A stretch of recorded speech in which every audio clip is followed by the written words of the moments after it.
So I love doing stand-up and everything. And my home in LA, my home club that I love going to is the world-famous Comedy Store in Los Angeles. Clap if anyone has been there before.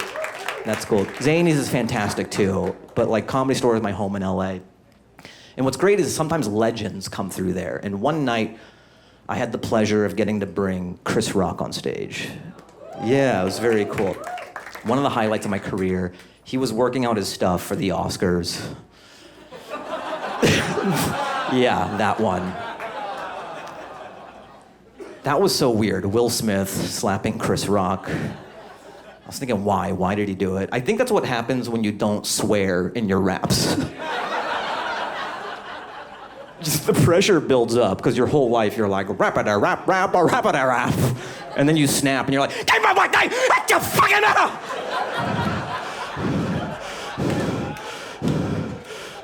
Wild Wild West. Like, just say fuck in a few songs and that wouldn't happen.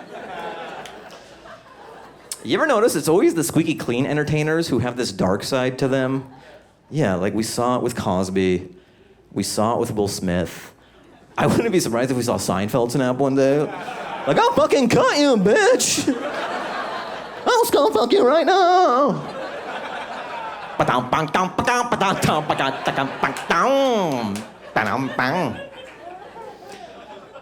You know, when I saw the slap, it gave me a newfound appreciation for Michael Jackson, actually. Because when I was growing up, everyone made fun of Michael, but he rolled with it. He took it, you know? He stayed in his seat the whole time. He didn't go on stage and kick Billy Crystal in the dick. He wasn't like, no one talks about bubbles like that. Mike, you have to leave. He's like, I'm already leaving.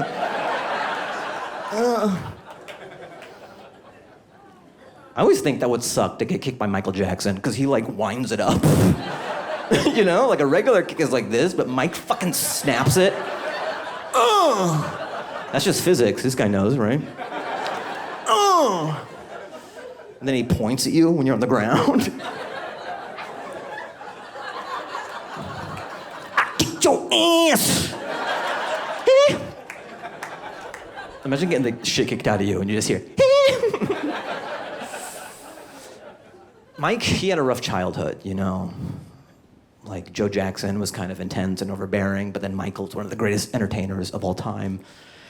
And I was watching the Tiger Woods documentary. Earl, you know, Tiger's dad was very intense and overbearing, but then Tiger is one of the greatest golfers of all time.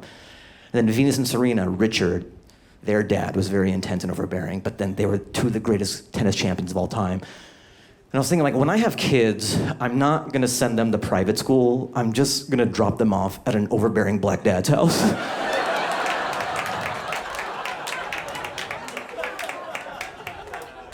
It's gonna be like, do whatever you gotta do to make them great.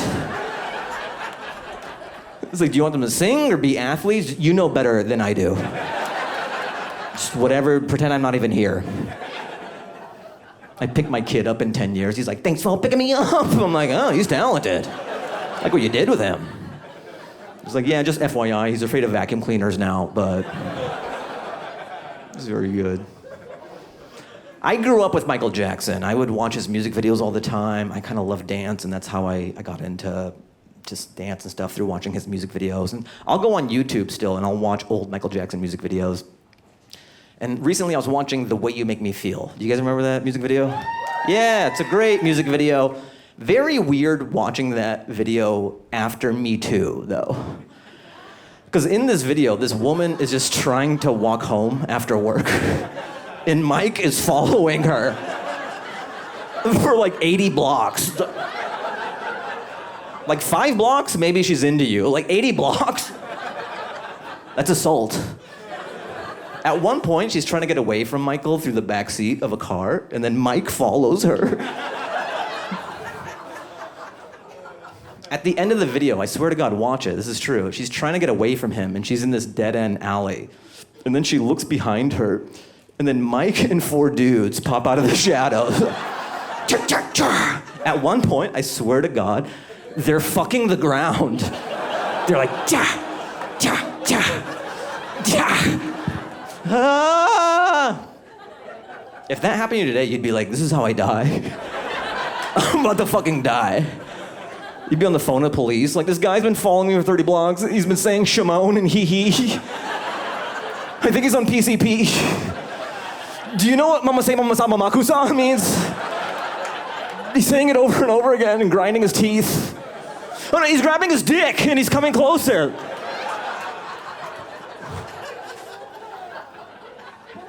How would you even describe Michael Jackson to the police? It would be fucking impossible. Like, I think he's black. Maybe he's white. He has no nose. Does that help you? He's on his tippy toes. Please, send help. Do you want to hear the story of, like, the most money I ever made doing stand-up? Yeah? Okay. It's tonight. I'm making $1 million. No. So the most money I ever made doing stand-up, it was this gig in Saudi Arabia. I was like, I'm not a journalist. I should be okay. I should be. I'm not writing a story. I'm just giving giggles to the people. So I'm about to go on stage, and then there's these government officials backstage, and they intercept me, and they go, before you go on, you can't talk about sex, you can't swear, you can't talk about politics, you can't talk about religion. I'm like, I'm a stand-up comedian. Like, what am I gonna do? And then they showed me the check, and I was like, I'll figure it out.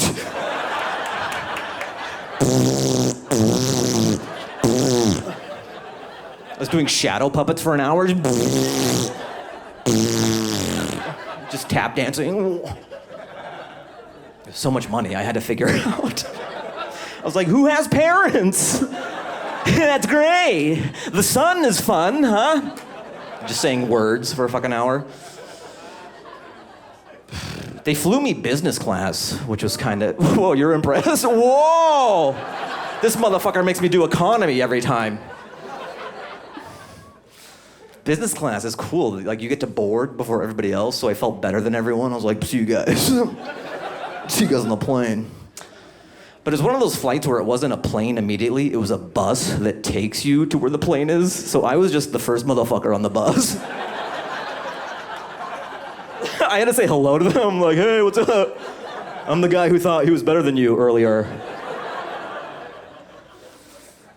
It was hard for me to fully enjoy business class because I fly coach all the time, and I'm traumatized from coach. Because whenever the flight attendant says sir in coach, it's because you fucked up. It's never a good sir, you know? She's always like, sir. I'm like, oh. Tray table, oh, yeah, sorry.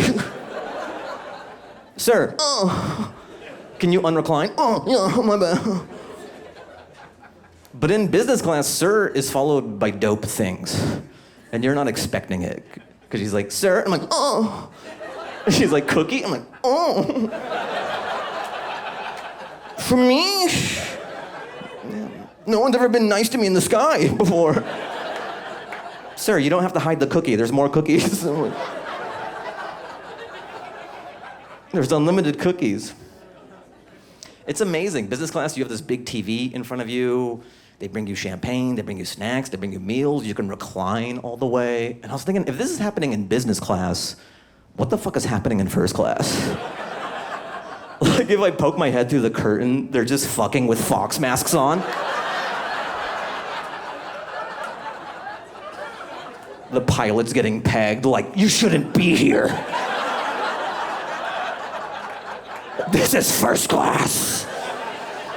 You're in business class. Leave. Just eating cookies, like, they got cookies back here. When you guys finish up, they got cookies back here. I'm just watching through the curtains. Sir? Oh, yeah. Sorry. I was just watching the orgy in first class.